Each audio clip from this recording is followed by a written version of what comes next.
Λοιπόν, ύστερα από σουβλάκια και περιπέτειες με τις κάμερες, θα μπούμε επιτέλους στη Χιλή.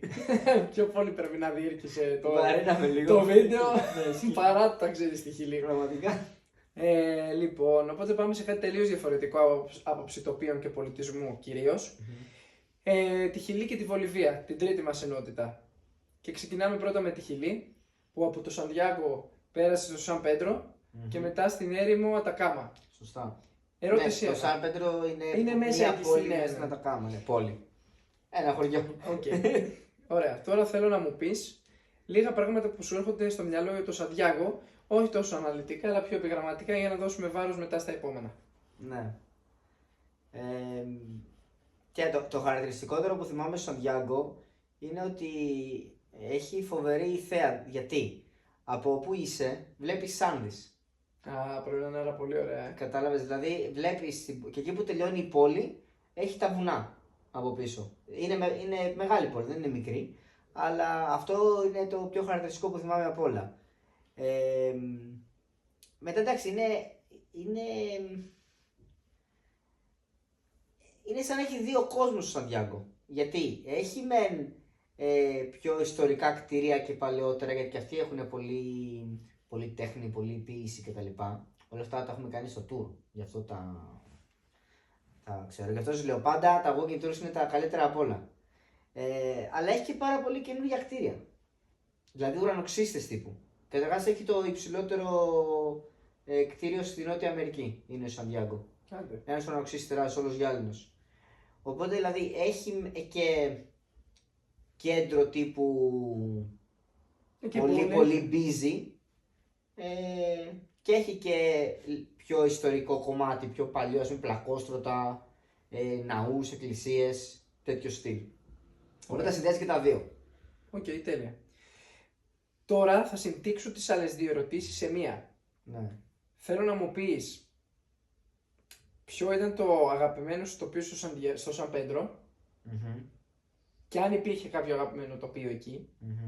Και μετά θέλω να μου πεις το συναίσθημα που ένιωσες όταν φτάσατε στην έρημο Ατακάμα. Ναι. Λοιπόν, κατάλαβα το από την αρχή. Για να πας εκεί, στο Σαν Πέντρο, πρέπει να πάρεις. Καλά, βέβαια από το λεωφορείο, αλλά είναι πάρα πολύ μακριά. Το Σαντιάγκο είναι κάπου στη μέση, στη Χιλή. Το Σαν Πέντρο είναι βόρεια. Ωραία. Γιατί η φάση τι είναι, η Χιλή είναι τόσο μακρόστανη που το πάνω κομμάτι της είναι έρημος. Το μεσαίο είναι που ουσιαστικά είναι η μεγάλη πόλη του Σαντιάγκο και είναι λίγο πιο φυσιολογικά, ας πούμε, σε κλιματικά να ζεις. Και το νότιο κομμάτι είναι όλο πάγος.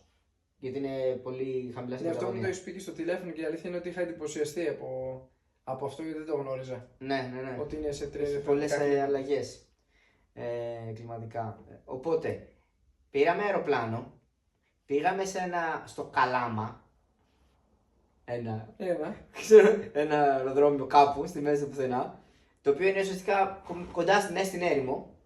Και από εκεί πήραμε λεωφορείο για να πάμε στο Σαν Πέντρο. Οπότε δηλαδή, όχι ότι είναι πολύ μακριά το Καλάμα στο Σαν Πέντρο, κάνα μισά 45 λεπτά, αλλά το καλό είναι ότι είναι μέσα στην έρημο η διαδρομή. Δηλαδή έχει ένα δρόμο. Έχει φοβερά τοπία. Και μπορεί, παιδί μου, πώς είναι, πώς βλέπεις το Breaking Bad, με έχεις δει που έχει ένα δρόμος και δεξιά-αριστερά είναι όλο ξεράιλα. Είναι κάπως έτσι η φάση. Οπότε δηλαδή εκεί είχαμε την ευκαιρία να δούμε πώς είναι γενικά το όλο τοπίο κτλ. Το πιο ωραίο κομμάτι όμως που είδαμε είναι τις επόμενες μέρες, το επόμενο tour που κάναμε, όταν περάσαμε στη Βολιβία από το Σαν Πέντρο, γιατί εμείς πήγαμε εκεί, βόρεια στη Χιλή, γιατί κάνουν κάποια tours, οργανώνουν κάποια tours και σε περνάνε μέσα από τα βουνά, δηλαδή μέσα από τα Χιλή Βολιβία βουνά, και σε πετάνε στη Βολιβία. Και ουσιαστικά είναι ένα τρίμερο ταξίδι που ταξιδεύεις μέσα σε ένα SUV, ένα Toyota, σε ένα RAV. Λίγο μεγαλύτερο του RAV. Κοιμάσαι μέσα εκεί. Όχι, δεν κοιμάσαι μέσα εκεί, αλλά τι κάνουν, βάζουν 6 άτομα, 6 δηλαδή που ενδιαφέρονται να κάνουν αυτό το tour, και ουσιαστικά 3 μέρες, 2 μέρες, την Τρίτη φτάνουμε, περνάς μέσα από τα βουνά, από τη Χιλή στη Βολιβία. Οπότε κάνεις ένα μεγάλο κομμάτι στην έρημο, μέχρι να αρχίσεις να ανεβαίνεις πάνω το υψόμετρο. Γιατί ουσιαστικά και εκεί ανεβαίνεις ένα κομμάτι της Άνδης. Γενικά, Μπορεί να τελειώνει η οροσειρά τόσο βόρεια, αλλά ένα κομμάτι το ανεβαίνεις. Οπότε είδαμε φοβερά canyons, φαράγγια στην έρημο, εκεί στα σύνορα. Τύπου ρε παιδί μου, ζω στην Αμερική το Grand Canyon, τέτοιο στυλ. Οπότε αυτό νομίζω, από την έρημο, από το κομμάτι της ερήμου, νομίζω τα φαράγγια ήταν το πιο έτσι spectacular, ας πούμε. Ωραία, τέλεια. Κάπως έτσι τελειώνει η Χιλή και περνάμε στη Βολιβία. Και πάμε στην πρώτη. Γρήγορα το περνάμε. Πάμε. Εσύ. Καλά, λόγω το βίντεο, εντάξει, το καταλαβαίνω, ναι. Εντάξει, τι να κάνουμε. Μπορεί να κάτσουμε τώρα να μιλάμε για 7-5 ώρες, αλλά το νόημα είναι να πάρουν εδώ, όποιος το βλέπει, μία γεύση, να πάρουν έτσι ένα ερέθισμα, ένα συναίσθημα. Μπορεί να βρουν άπειρες πληροφορίες και στο ίντερνετ και όποιος θέλει δηλαδή θα βρει.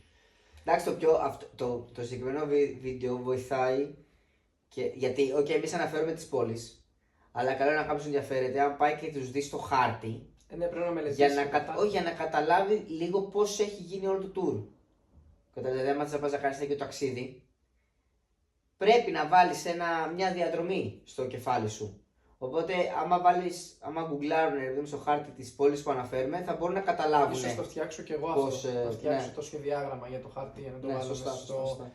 Και σαν εξώφυλλο και την ώρα που μιλάμε να παίξει. Αυτό είναι το καλύτερο. Όχι το καλύτερο, το πιο περιπετειώδες κομμάτι που κάναμε. Πώς πήγαμε από τη Χιλή στη Βολιβία. Ωραία, το κρατάμε αυτό.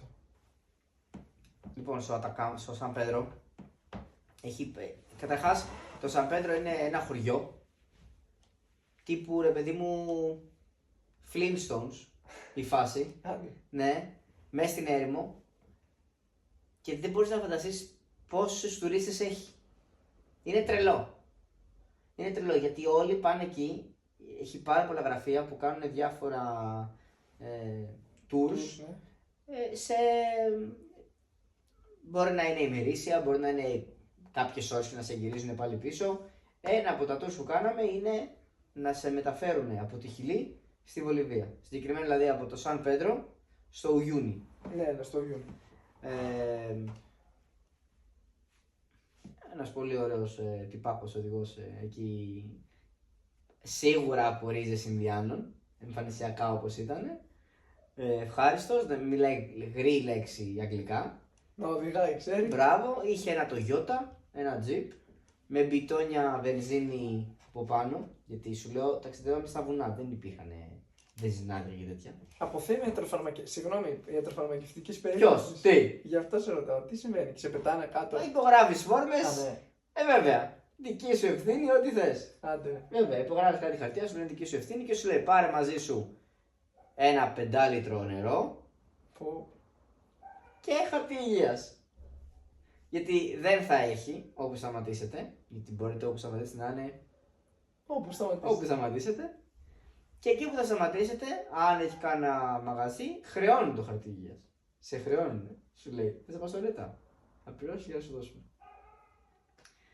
Σουρά καταστάσεις τώρα, σου λέω έτσι. Και ήμασταν εμείς οι δύο, ένα άλλο ζευγάρι από το Βέλγιο, που με αυτούς κάνουμε παρέα ακόμα. Τέλεια. Και 2 κοπέλες Γαλλίδες. Μέσα στο τζιπ. Ξεκινάμε από το Σαν Πέντρο.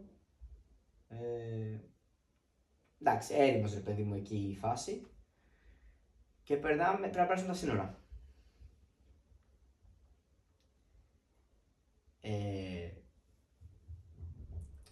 Σκέψου ένα σπιτάκι πέτρινο 2x2 με ένα γραφείο μέσα με ένα κύριο και απ' έξω ουρά. Τουρίστες όλοι. Αυτά είναι τα σύνορα. Αν θα περάσει από εκεί. Έτσι. Και απλά πας, σου βάζεις μέσα σφραγίδα και φεύγεις. Αυτό. Και η πρώτη μέρα του tour ήρθε ουσιαστικά είναι περισσότερο έρημος, όπως σου είπα, έχει φαράγγια, έχει πώς λέγονται αυτά τα geysers τα λένε στα αγγλικά, που είναι... Γεωθερμικά πεδία. Ναι, μπράβο, τέτοια, αλλά και έχουν... Πηδάκες νερού. Ναι, σαν που μυρίζει αυγουλίλα αυτό που με θιάφι. Μπράβο, με θιάφι. Ξέρεις, προχωράμε και αυτά είναι εξωθέατα και σου λένε σταματήσουμε εδώ για κάποια ώρα τα ίδια, σταματήσουμε στο κάνιον, κάντε μια βόλτα, τέτοιο στυλ φάση. Αλλά πολύ χαλαρά. Δηλαδή δεν είναι τύπου, αν κάτι αντίστοιχο ήταν ρε παιδί μου στην Ευρώπη, θα λέει προσέχτε, κλειστά, μην πλησιάζετε. Εκεί περπατάγαμε ανάμεσα στις τρύπες. Άρα σου άρεσε αυτό. Ναι, αν εξαιρέσεις την Πόχα. Μου άρεσε. Στις θερμές πηγές να πας, όπου και να πας, μυρίζει διάφορα. Έτσι, όλη φάση. Μυρίζει από αυτό το πράγμα. Ξέρετε κάτι, δεν το έχω ξαναδεί πουθενά. Οπότε ναι, μου κάνει φοβερή εντύπωση. Και πώς ήταν ρε φίλε τα Salt Flats όταν φτάσετε στο Γιούνι? Κάτσε, είμαι πολύ πίσω. Δεν έχουμε φτάσει. Όχι ρε, ακόμα περίμενε. Η πρώτη μέρα σου λέω, γιατί αυτό τι γίνεται, ουσιαστικά ανεβαίνεις βουνό. Ωραία. Όσο ανεβαίνεις βουνό, τόσο σταματάει να υπάρχει και ζωή ουσιαστικά. Οποιαδήποτε είδους χλωρίδα, φυτού, οτιδήποτε νομίζεις ότι υπάρχει ζωή τέλος πάντων. Το πρώτο βράδυ μείναμε σε ένα χωριό, ούτε καν χωριό, κάτι ξέμπαρκα σπιτάκια είναι. Και είναι μια γιαγιά και ένας παππούς που φαντάζομαι έχουν κάνει deal με αυτά τα agencies και κοιμίζουν κόσμο. Φτάσαμε εκεί, full βρώμικοι γιατί σου λέω πολύ άμμος κτλ. Δεν είχαν νερό. Δεν μπορούσαμε να κάνουμε τίποτα. Μας μαγείρευσαν όμως. Φαγητό έπαιρνε το βράδυ. Είναι μέσα στην τιμή αυτό. Μαγαρόνια. Μας βάλανε να κοιμηθούμε σε ένα δωμάτιο με 6 μονά κρεβάτια με κάτι κρύο το μεταξύ, έχει 5 βαθμούς. Πάνω στα βουνά. Μπράβο, πριν 2 εβδομάδες ήμασταν στους 30, τώρα είμαστε στους 5. Και δεν υπάρχει θέρμανση. Έτσι προφανώς. Με κάτι κουβέρτες από αυτές τα χωριά που με το που τις βάζεις πάνω δεν μπορείς να κουνήσεις. Μπορείς να κάνεις έτσι. Εντάξει, φαβόρια ευτυχώς δεν είχαμε, αλλά είναι ακούνητες. Είναι τόσο βαριές. Ούτε να κουνηθείς δεν μπορείς έτσι μέσα. Οπότε περάσαμε εκεί. Στο ίδιο δωμάτιο όλοι, σου λέω. Την επόμενη μέρα ξυπνήσαμε, είχε φτιάξει κρέπες η γιαγιά. Μέσα στην τιμή σου λέω όλα αυτά, το tour. Πολύ φοβερό. Και φύγαμε. Χωρίς μπάνια, χωρίς τίποτα. Τη δεύτερη μέρα είδαμε φοβερές λίμνες, μπλε, πράσινες, χωρίς υπερβολή πράσινες, κόκκινες. Τι λες? Ναι, δηλαδή έχω κάτι φωτός σε ένα λαγούν που άμα δεις φωτογραφία είναι λες και στον Άρη, απ' έξω είναι όλο άσπρο, λες και έχει καεί όλη η περιοχή και η λίμνη είναι κόκκινη. Πέρα φανταστικό αυτό, φίλε. Και όχι μόνο αυτό, φαντάσου ότι σταματάμε και λέει κάντε μια βόλτα, βάλω φωτογραφίες κτλ. Στα 5.000 μέτρα υψόμετρο. Πάνω από τον Όλυμπο. Ναι, είναι απίστευτα ψηλά. Όσο προχωράγαμε, νιώθαμε ρε παιδί μου ότι δεν είμαστε καλά. Επίσης χρειάζεται να πω ότι είχαμε προμηθευτεί φύλλα κόκας από το Σαν Πέντρο. Γιατί βοηθάνε και με το υψόμετρο. Τα μασάς και σε βοηθάνε στο υψόμετρο για να έχεις περισσότερες ανάσες. Ναι. Μας σταματάει και μας λέει ο τυπάκος εκεί ο τόπος που οδηγούσε το van, το jeep. Εντάξει, λέει πηγαίνετε ρε παιδί μου, κάντε μια βόλτα και γυρίστε, τα πούμε ξέρω σε καμιά ώρα. Η απόσταση που μας είπε όμως να πάμε δεν είναι 100 μέτρα. Λιγότερο. Και λέμε εντάξει, μέχρι να πάμε να γυρίσουμε μια ώρα κτλ. Σκέψου ότι αρχίσαμε να προχωράμε να φτάσουμε μέχρι εκεί που είχε ας πούμε ένα viewpoint για να βγάλουμε φωτογραφίες. Πήγαμε. Σταματάγαμε στη διαδρομή γιατί δεν είχαμε ανάσες. Απίστευτο έτσι. Ναι. Να πάμε, να κάνουμε φωτογραφίες, να γυρίσουμε. Αργήσαμε κιόλας. Τι λες? Μια ώρα και τώρα το κάνει τέτοιο. Δεν το έχω ξαναζήσει ποτέ αυτό. Είναι φοβερό. Νιώθεις ότι δεν έχεις ξανακάνει έτσι και δεν παίρνεις οξυγόνο. Δεν υπάρχει. Αυτό έτσι. Βγάλαμε μια φωτογραφία εκεί πάνω και αργότερα που τις κοιτάγαμε το γυρίσαμε στην Αγγλία. Όχι, σε κάποια φάση κοιτάω και είχε στα αριστερά ένα κρανίο από ζώο που δεν το είχαμε παρατηρήσει, οστά. Δεν ζει τίποτα εκεί πάνω, τίποτα. Αυτό θα είναι ίσως ολόκληρο κομμάτι για το ταξίδι σου, αυτό είναι φοβερό, πρέπει να το κάνετε οπωσδήποτε. Ήταν τρομερό. Και τη δεύτερη νύχτα αρχίσαμε να κατεβαίνουμε σιγά υψομετρικά. Καλά, μην φανταστείς. Το έκανα στα 4.000, όχι κάτι τρομερό. Αλλά ξέρεις, όταν αρχίζεις να βλέπεις έστω και λίγο χόρτο, κάτι γίνεται. Δηλαδή υπάρχει ζωή, λες. Είχαμε μπει εκεί αυτό το Ουγιούνι, η περιοχή, έχει πάρα πολύ αλάτι. Και αυτά τα salt flats δηλαδή είναι όλο ένα τεράστιος κάμπος από αλάτι. Ωραία. Οπότε έχουν κάνει κάποια σπιτάκια σαν ιγκλού είναι, αλλά είναι από αλάτι φτιαγμένα. Και μείναμε εκεί. Δηλαδή και το κρεβάτι είναι χτισμένο από αλάτι και έχουν βάλει ένα στρώμα πάνω. Και εκεί πάρα πολύ κρύο. Πάρα πολύ κρύο και εκεί. Εκεί ευτυχώς είχε νερό και κάναμε ντουζ το βράδυ. Πάλι μας τάισαν εκεί, σαν ξενώνας τύπου. Ναι, αράξαμε με τα παιδιά, γνωρίσαμε και κάτι άλλο εκεί πέρα τουρίστες, παίξαμε χαρτιά. Ξέρετε, ναι, πολύ ωραία φάση. Γενικά γνωρίσαμε πάρα πολύ κόσμο, δεν έχουμε επαφή με όλους. Αλλά ήταν πάρα πολλές χώρες, ο καθένας είχε τα δικά του, ξέρω. Και μοιραστήκατε και εσείς. Πετύχαμε Αμερικάνους και τους λέγαμε είμαστε εδώ πέρα 3 μήνες. Λέει, πώς πήρατε 3 μήνες, εμείς έχουμε 2 εβδομάδες όλο τον χρόνο, ξέρω, κάτι τέτοια. Να καταλάβεις τις διαφορές του καθενός. Γιατί τους ήταν τρελό για τους Αμερικάνους, ότι εμείς φεύγουμε 3 μήνες από τις δουλειές. Ναι, αλλά εντάξει, δεν ήταν στα πλαίσια άδειας. Όχι, δεν ήτανε. Αλλά πολύ backpacking γενικότερα, πάρα πολύ, σαν και εμάς. Και την τελευταία μέρα δηλαδή, που ο προορισμός μας ήταν τα salt flats όπως λες, ξυπνήσαμε πάρα πολύ νωρίς, 3-3,5 ώρα κάπου εκεί, για να προλάβουμε την Ανατολή, στα salt flats. Και ρε φίλε εκεί, παίζει να πηγαίναμε 1,5 ώρα στο jeep, σε ευθεία γραμμή. Με νέκρα δεν ξέρω. Πάνω, τίποτα, 100 για να φτάσουμε στο σημείο που θέλαμε. Φαντάσου πόσο για τι έκταση μιλάμε. Είναι τρομερό. Αφού δεν ξέρω, έχουν γυρίσει μια σκηνή σε ένα Star Wars πριν καμιά 15 ετία, με ένα πόλεμο και είναι εκεί γυρισμένο. Λογικό. Άμα το δεις. Αλλά είναι τρελό. Τα Salt είναι απίστευτο μέρος εκεί. Φαίνεται το διάστημα σκέψου, είναι τόσο μεγάλο. Νομίζω με κάλυψες πάρα πολύ και ναι. νομίζω δεν έχω να σε ρωτήσω κάτι άλλο. Είμαι υπερκαλυμμένος για εκεί. Επίσης εκεί στα Salt είχαν κάνει το Dakar. Άντε. Μια χρονιά. Έχει και ένα μνημείο δηλαδή Dakar. Σε κάποια φάση μέσα σε αυτή την έρημο αλατιού έχει ένα νησί από κάκτους. Τεράστιο, κάτι 3 κάκτους. Που πήγαμε, ανεβήκαμε, κάναμε βόλτα κτλ. Νομίζω, αν θυμάμαι καλά, όλη η φάση από κάτω από αυτό παλιά ήταν ηφαίστειο.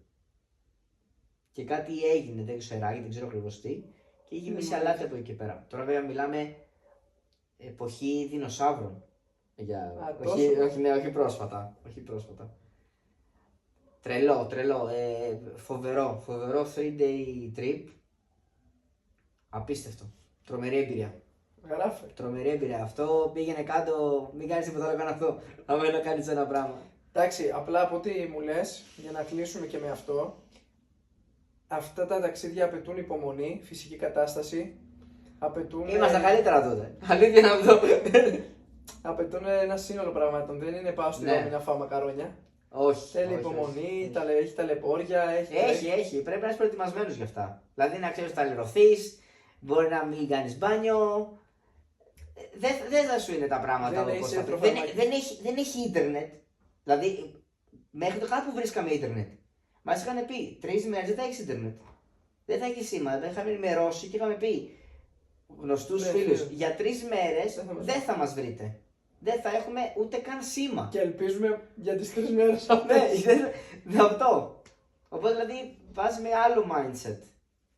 Τέλεια ρε φίλε. Ναι. Οπότε να σου πω κάτι, είχα και άλλη μια ερώτηση, αλλά θέλω να την κλείσουμε εδώ αυτή την ενότητα. Είμαι υπερπλήρης. Ήταν πάρα πολύ αναλυτικό όλο το προηγούμενο και ήταν φοβερή εμπειρία. Πού να το ζήσεις κιόλας. Αυτό εννοώ, γιατί έχει πολλά πράγματα να σκεφτείς. Αυτό που λες με το σήμα, με την ιατροφαρμακευτική περίθαλψη, με ό,τι αναποδιά μπορεί να προκύψει. Και ακόμα σκέψου ότι δεν έχουμε φτάσει στη λίμνη Τιτικάκα. Λίμνη Τιτικάκα. Στα σύνορα Βολιβίας και Περού. Όπου από εκεί πέρασες και στο Περού μετά. Σωστά. Βέβαια, έχουμε χάσει ένα κομμάτι γιατί το Ιούνι είναι πόλη. Ωραία. Από το Ιούνι, και αξίζει να το πω γιατί έχει ένα φάση. Εννοείται, από το Ιούνι πήγαμε στο Λαπάζ. Η Λαπάζ είναι η πρωτεύουσα. Το έχω γράψει στην ερώτηση να ξέρεις, αλλά το προσπέρασα γιατί μου άρεσε πιο πολύ να δέσει με τη λίμνη. Οκ. Όχι, είναι μακριά, δεν είναι κοντά. Η Λαπάζ με την Τιτικάκα. Ναι, δεν είναι κοντά. Κοίτα, εμείς ιδανικά θέλαμε να πάμε και στο Σούκρε. Δεν έχω ιδέα. Στη Βολιβία. Γιατί πας από το Ιούνι ή από τη Λαπάζ στο Σούκρε, αλλά μπαίνεις στο Death Road. Ωραία, όπως το λένε. Μπορεί να έχεις δει ντοκιμαντέρ και τα λοιπά, που είναι κάτι τόσοι δρόμοι, ίσα χωράει το πούλμαν, αλλά είναι διπλόδρομοι. Και πήγες εκεί. Δεν πήγα δυστυχώς, δεν βγήκε το πρόγραμμα. Είναι πολύ ιστορικά γιατί λένε ότι έχει μέχρι και πατημασίες από δεινοσαύρους στο Σούκρε. Τόσο πολύ. Αλλά δυστυχώς δεν καταφέραμε να πάμε. Και φοβηθήκαμε το δρόμο. Επειδή υπάρχουν πολλά δυστυχήματα που διαβάσαμε. Ναι, γι' αυτό δεν πήγαμε. Και καλό είναι να μην ρισκάρουμε τόσο πολύ. Και επειδή η Βολιβία είναι πιο undeveloped από όλες αυτές τις χώρες εκεί πέρα, δηλαδή πραγματικά ζουν 100 χρόνια πίσω, δεν υπερβάλλω. Αν εξαιρέσει τη Λαπάζ με πρωτεύουσα, στα χωριά που πήγαμε είναι όλοι με σκάφη, δεν υπάρχει ρεύμα, δεν υπάρχει νερό για τις καταστάσεις. Είναι πολύ πολύ διαφορετικά με ό,τι έχουμε εμείς συνηθισμένο εδώ πέρα στην Ευρώπη. Οπότε συνεπάγει ότι μπορεί να μην έχει skater, να μην έχει σήμα, αν συμβεί κάτι. Πώς δεν στηρίσαμε. Μπράβο. Οπότε αποφασίσαμε να μην πάμε στο Death Road. Φοβηθήκαμε δηλαδή. Με λίγα λόγια. Αλλά παρόλα αυτά, από το Ιούνι στη Λαπάζ πήγαμε με λεωφορείο. Νυχτερινό. Και full βροχή. Δεν υπάρχει. Σε όλη τη χώρα το μοναδικό κομμάτι άσφαλτο είναι ένα κομμάτι από τη Λαπάζ στο Ιούνι. Και αυτό όχι όλο. Όλη η υπόλοιπη χώρα έχει χωματόδρομο. Πετάνε πόρια. Ντάκα και γκρεμός από κάτω. Βροχή, γκρεμός, λάσπη. Φοβήθηκες καθόλου? Ήτανε νύχτα και δεν έβλεπες. Δεν έχει φώτα. Και δεν έβλεπες. Νομίζω ότι ήταν μέρα θα φοβόμουν. Ναι. Αλλά πολύ καλό το λεωφορείο, διόρροφο, με άνθρωπο μέσα να εξυπηρετεί. Τι που θέλετε κάτι να σας φέρω. Ναι. Πίσω κρεβάτι, η καρέκλα έτσι να κοιμηθείς. Και έχουν επενδύσει εκεί στα λεωφορεία. Ναι, στα λεωφορεία είναι πολύ σούπερ. Και στη Λαπάζ φτάσαμε με λεωφορείο. Νυχτερινό. Έτσι. Πολλές ώρες. Ταλαιπώριας. 10-12. Κάπου εκεί. Σερί. Σκληρό. Σερί. Σε χωματόδρομο. Και φτάσαμε ρε φίλε 5 ώρα το πρωί. Κάτι τέτοιο. Και μας πάνε σε μία αγορά. Καλά, η Λαπάζ 4.000 πόδια. 4.000 μέτρα. Έτσι. Πώς προσαρμοστήκατε στο υψόμετρο? Δυσκολευτήκαμε πάρα πολύ. Πάρα πολύ, ναι. Δυσκολευτήκαμε πάρα πολύ. Μας φτάνουμε σε ένα σημείο, η ώρα είναι 5 το πρωί και δεν μπορούμε να πάμε να κάνουμε check-in. Να πάμε στο Airbnb. Στη Βολιβία είχαμε Airbnb στη Λαπάζ. Ήταν πάρα πολύ νωρίς. Τους λέμε τώρα και τότε να κάνουμε ρε παιδιά, πάρα πολύ νωρίς, μας βάλανε σε ένα δωμάτιο. Δεν ξέρω, ένα γραφείο κάτι ήτανε. Κάτσαμε εκεί πέρα ένα 3 ώρα, σε μια καρέκλα και χαζοκοιμηθήκαμε λίγο. Μέχρι να περάσει η ώρα να πάμε στο τέτοιο. Η Λαπάζ τρομερή πόλη. το βασικό τους μέσο μεταφοράς είναι τελεφερίκ. Τι λέτε. Ναι, Αν μου κατεβαίνω. πάνω από την πόλη. Είναι απίστευτο. Πώς έχουν τα μετρό, έχουν τελεφερίκ αυτοί εκεί. Και ουσιαστικά είσαι από πάνω και βλέπεις όλη την πόλη όπου πας. Είναι τρομερό. Απίστευτο. Είναι μέσα σε βουνά, έτσι χτισμένοι. Η πλειοψηφία έχει πολύ ψηλά κτίρια κάποια κτίρια. Δηλαδή κάτι 15 όροφα, κάτι τέτοια τρελά. Αλλά η πλειοψηφία των κτιρίων είναι παράγκες. Πολύ φτώχεια. Ξέρω εγώ να παίρνει μια γραμμή τραμ και διαφορετικές γραμμές τραμ. Πώς είναι το μετρό που εννοείται, έτσι, όχι μία. Τι λες. Ανεβαίνει το βουνό και με το Παίρνεις άλλο, που κάνεις έτσι, βλέπεις εγώ άλλες 3 φορές την πόλη πίσω από το βουνό. Από αυτό που ήσουν από πίσω. Έτσι. Απίστευτο. Απίστευτο, τρομερή, φοβερή εμπειρία. Αλλά πολύ δύσκολα στο PNL, στο περπάτημα. Πολύ δύσκολα. Και πολύ δύσκολα στο φαγητό, στις συνθήκες, στα health and safety. Δεν πάθατε κάποιον δηλητηρίες. Πάθαμε. Αλλά εντωμεταξύ πάθαμε, τότε ήταν Χριστούγεννα στη Βολιβία, στη Λαπάζ. Πάθαμε δηλητηρίαση. Είπαμε ρε παιδί μου, γιατί τόσες μέρες τρώγαμε street food. Ξέρεις, ας πάμε ρε παιδί μου Χριστούγεννα, να κλείσουμε σε ένα τετράστερο, σε ένα ξενοδοχείο, να πάμε μόνο για το φαγητό, να φάμε σαν άνθρωποι ρε παιδί μου, ας πούμε. Και εκεί πάθαμε δηλητηρίαση. Απίστευτο μόνο. Απίστευτο. Καλά, περιττώ να σου πω, δεν πίνεις νερά και τέτοια. Εκεί είναι όλα φαινομένα. Παντού. Δεν ξέρω πώς την πάθαμε. Και πάθαμε μια δηλητηρίαση καλή. Μείναμε 4-5 μέρες. Ευτυχώς είχαμε πολύ καλό Airbnb. Δηλαδή ένα πολύ μεγάλο διαμέρισμα με 2 υπνοδωμάτια, 2 τουαλέτες. Ωραία, μια χαρά φίλε. Ευτυχώς, Netflix μέσα, καναπέδες και κάναμε recovery κάπως. Λίγο από την αρρώστια. Ναι, γενικά από το. Δυστυχώς δεν καταφέραμε να γυρίσουμε όσο θέλαμε στη Λαπάζ για αυτόν τον λόγο. Αλλά είδαμε λίγο κάποια πράγματα πριν αρρωστήσουμε, δηλαδή πήγαμε σε μια τεράστια αγορά τύπου λαϊκή, η οποία μετά από πάνω από το Λεφερίκ είναι 25 τετράγωνα. Α, είναι. Ναι, και τέντα, δεν βλέπεις, όλο τέντες. Τεράστια. Και εκεί κάναμε tour βέβαια. Έχει να κάνει με το πόσο είναι συνηθισμένο στο κάθε στομάχι. Εμείς από την Ευρώπη είμαστε μαθημένοι με πιο υψηλά στάνταρ πώς μαγειρεύονται τα φαγητά μας σε σχέση με αυτούς εκεί. Δηλαδή, ήταν περιπτώσεις ρε παιδί μου που είχαν ομά και μαγειρεμένα κρέατα δίπλα-δίπλα. Καταλαβαίνεις, δεν είναι άλλη κατάσταση. Είναι άλλη κατάσταση. Και δεν είναι και για όλους. Δεν είναι, ναι, εντάξει, ισχύει. Αλλά φάγαμε ωραία, φάγαμε κάτι λάμα steak, λάμα μπέργκερ. Εντάξει, σαν αρνί. Ναι. Φάγαμε guinea pig. Άντε. Ναι. Έχεις φάει και εσύ πραγματάκια. Έχω φάει πραγματάκια, ναι, περίεργα. Και που λες από τη Λαπάζ, έπρεπε να πάμε να περάσουμε στο Περού. Από τη Βολιβία στο Περού. Ωραία. Αυτό το κάναμε με λεωφορείο. Έχει και αεροπορικά, βέβαια, εμείς απλώς θα πάμε με το λεωφορείο. Αυτό ήταν 15ωρο ταξίδι. Πίκρα, Ναι. Αλλά τοπία, Ναι, εντάξει, φοβερά τοπία. Απλά σου κάνει μια στάση στη Δυτικάκα. Από εκεί είναι, καταλαβες. Στο φεύγα, δηλαδή, σταματάει για να τη δεις. Να περάσει ένα τριωράκι εκεί, να κάνεις μια βόλτα να δεις πώς είναι. Μια πολύ μικρή πόλη είναι, δεν είναι κάτι. Δυτικάκα. Ναι. Εκεί που σταματήσαμε εμείς, τουλάχιστον αυτό το κομμάτι, γιατί η Δυτικάκα είναι μεγάλη σαν λίμνη. Μπορεί σε άλλα κομμάτια της λίμνης να έχει χωριά κτλ. Εκεί που σταματήσαμε εμείς, πιο πολλοί τουρίστες είχε. Έχω βέβαια μια ενδιαφέρουσα ερώτηση, αν θες να την κάνω. Ναι, ρώτα.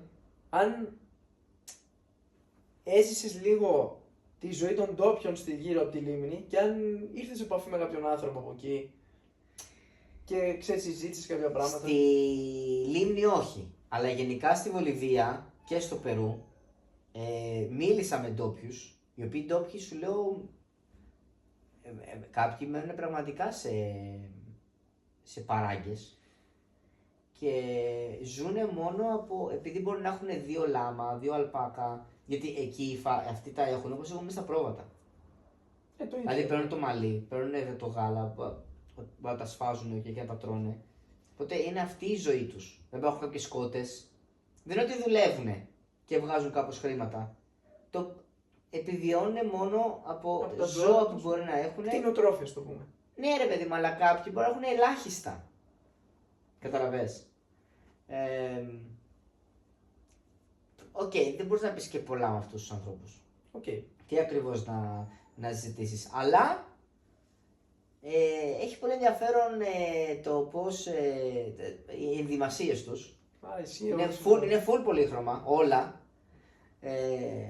Και έχουν ένα φοβερό τρόπο που έχει πάρα πολλά παιδάκια. Παιδάκια. Μικρά παιδάκια. Έχουν ένα φοβερό τρόπο οι μαμάδες και έχουν ένα κάτι σαν σεντόνι που το κάνουν κάπως, το κουνάνε έτσι και τα βάζουν εδώ πέρα πίσω τα παιδιά, έτσι στην πλάτη. Και είναι τα παιδάκια, ναι, και είναι τα παιδάκια έτσι και πάνε, ξέρω εγώ. Τρομερό, λέγονται τσολίτας οι κυρίες εκεί, έτσι μαζί, τσολίτας. Φίλε, έχουμε πει πάρα πολλά πράγματα. Και έχουμε ακόμα. Θα σου πω. Η αλήθεια είναι ότι με αυτό τώρα τελείωσε η ενότητα Χίλη και Βολιβία. Ναι. Ήταν νομίζω να κάνω έτσι ένα μικρό σαμά πριν περάσουμε και στην τελευταία ενότητα, ότι πρώτα είδαμε την Βραζιλία που είχε εγκληματικότητα αλλά είχε και το diversity με τον κόσμο που είχε λεφτά, οπότε είδες ένα πολύ συνολικό πράγμα. Ναι. Μετά περάσαμε στην Αργεντινή που είχε ένα πιο ρομαντικό ύφος, ήταν πιο εξευρωπαϊσμένη, είχε πιο πολύ culture μέσα. Και μετά περάσαμε στη Χιλή και τη Βολιβία που είχε υψόμετρο, ταλαιπώρια, ταξίδι. Τέλος πάντων όλα έχει διαφορετικό. Φοβερά τοπία στη Βολιβία. Έτσι, διαφορετικό ύφος το καθένα. Ναι. Και περνάμε στην τελευταία ενότητα, όπου πέρασες βέβαια όπως είπες από την Τιτικάκα, Περού και Κολομβία.